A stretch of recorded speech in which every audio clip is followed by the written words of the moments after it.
Part 2, you will hear a railway heritage volunteer giving information about an open day.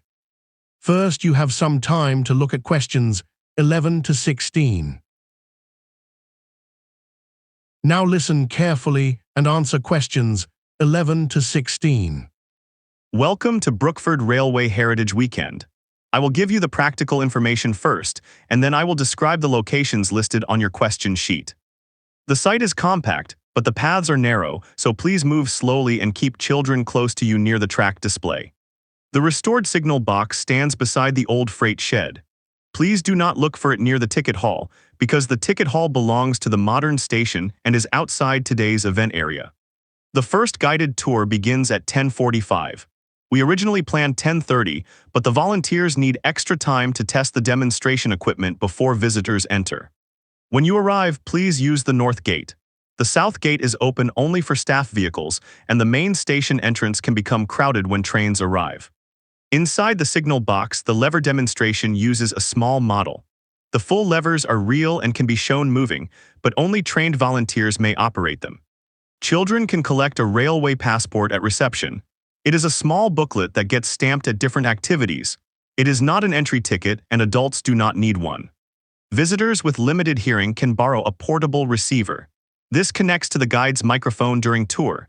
We have only a few, so ask at reception early if you need one. Printed information sheets are also available, but those do not replace the receiver during the guided tour because some safety instructions are given verbally. Before you hear the rest of Part 2, you have some time to look at questions 17 to 20. Now listen and answer questions 17 to 20. Before I go through the activity locations, please remember that the old equipment is delicate. You may photograph almost everything, but flash photography is not allowed inside the signal box. Now I will describe 4 activities and the locations where they happen.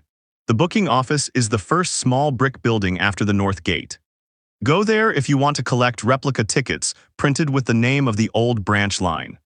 The signal box itself is where you can see the signal levers move.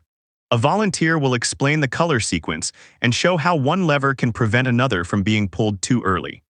The parcels room is next. That is where visitors can handle old parcels and luggage labels. Please handle the sample objects on the table only, not the original items in the glass cases. The goods yard is the place to watch the shunting demonstration.